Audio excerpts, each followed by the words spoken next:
Chicago, a world-class city. There are famous people and sites associated with Chicago, but what truly defines the city are its humble beginnings.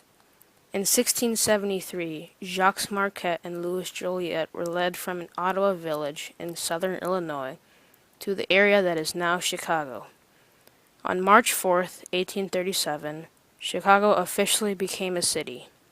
William B. Ogden, the first mayor, would serve a town of over 4,100 people.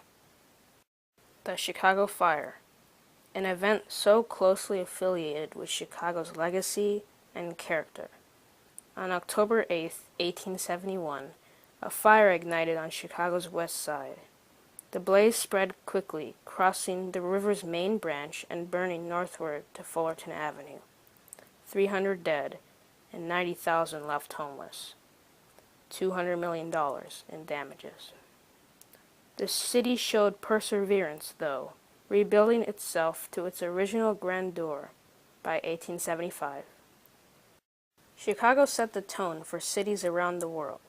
Shortly after the rebuilding effort, Chicago built the world's first skyscraper. The Home Insurance Building, standing at 130 feet tall, proved Chicago's building prowess. In 1892, Chicago's first elevated trains began operation, an unorthodox way to move about downtown. The 20th century flowed by relatively quietly. Chicago quickly established itself as a sports power, with the rising of the Chicago Bears in the 1920s. In 1942, Enrico Fermi began the atomic age, successfully creating the world's first nuclear chain reaction at the University of Chicago. In 1973, Chicago built the Sears Tower, which stood as the tallest building in the world for 25 years. The history of Chicago has been etched throughout the United States as one of progression, humbleness, and greatness. We can find numerous cuisines in the Chicago area. Chinatown, Greektown, and Ukrainian Village give Chicago a diverse food scene. Despite this, the most recognizable foods in Chicago have come to be the hot dog, Chicago-style pizza, and Italian beef. Yellow mustard, white onion, sweet pickle relish, sport peppers, tomatoes, dill pickle spear, and celery salt sit on quality Vienna beef and a poppy seed hot dog bun to make this a quick, cheap, and authentic Chicago snack. Want one of these dogs? Stop by Superdog in the Norwood Park neighborhood, or Hot Dogs in Avondale to quench your hot dog fever.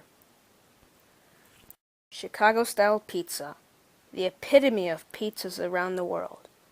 Though fanatics from New York claim a thin crust is supreme, many Chicagoans prefer a thick, stuffed pizza to fill their bellies. Comprised of a buttery crust almost 3 inches tall, cheese, toppings, and tomato sauce are layered brilliantly for this filling meal. In the heart of downtown, you can find Pizzeria Uno. Operating since 1943, this Ohio Street attraction has served to tourists and city dwellers for over 65 years. Want to eat at more of a chain restaurant? Stop by one of Giordano's many locations to experience a similar delight. Another one of Chicago's famous food endeavors have been the Italian beef. Thin slices of Italian roast beef, meat juice, and hot peppers are lifted into a long Italian-style roll. The origins of the Italian beef can be traced back to the days of the Union stockyards. Italian immigrants would bring home some of their more undesirable slices of beef and stuff it into fresh Italian bread.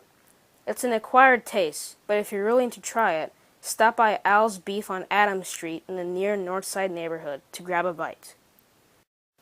For decades, Chicago has been filled with drama. Corruption and controversy has engulfed the city with headlines for years, but genuine entertainment is present in the city nevertheless. Performing arts performances can be seen at the Chicago Theater, one of Chicago's historical landmarks on North State Street. From now until late June, you can see performances of the Beach Boys, Bonnie Raitt, and Vince Vaughn. Want more entertainment? Visit the Second City Theater in Lincoln Park on Wells Street. Opened in 1959, this improv comedy enterprise has since expanded to Toronto and Los Angeles. Notable actors and TV personalities that have trained here include Steve Carell, Tina Fey, Amy Poehler, Mike Myers, and Stephen Colbert. You now know some places to eat and theaters to attend while you're in the city. In order to experience Chicago to the fullest, you must visit some of the nation's most recognizable attractions. Chicago's #1 tourist attraction for many years has been Navy Pier. Situated 3,300 feet off the Chicago shoreline in the Streeterville neighborhood, Navy Pier attracts well over 8 million people per year, over 22,000 per day. While inside, you can enjoy an IMAX theater, original Chicago restaurants, the Shakespeare Theater, or just a cool place to relax. A half-mile west into the city, you find yourself at Michigan Avenue, Chicago's main shopping hub. Completing this 1-mile walk up Michigan Avenue will take you through stores such as Louis Vuitton, Giorgio Armani, Prada, and the Apple Store. A popular mall to stroll around is the Water Tower Place. 8 floors with an entire floor dedicated to dining make it a great place to window shop. A block north and you will find yourself at the foot of the John Hancock Building. At 1,127 feet and 100 floors, the John Hancock Building makes a great place to view Chicago's skyline. $15 will allow you to zip up to the 94th floor in 39 seconds and let you experience Chicago at night or day. It's your choice. Uniquely, Chicago has devoted an entire land area specifically for scenic walks and museums. Museum Campus is located on the south end of Grand Park and includes the Field Museum, the Adler Planetarium, and the Shedd Aquarium. If you don't mind walking, it's approximately a 45-minute walk from the John Hancock Center through Michigan Avenue and Grant Park. While on the way, you can view scenic Millennium Park and the Buckingham Fountain, hot tourist attractions during the summer. Don't care to walk? Utilize Chicago's public transportation by taking the Red Line to Roosevelt.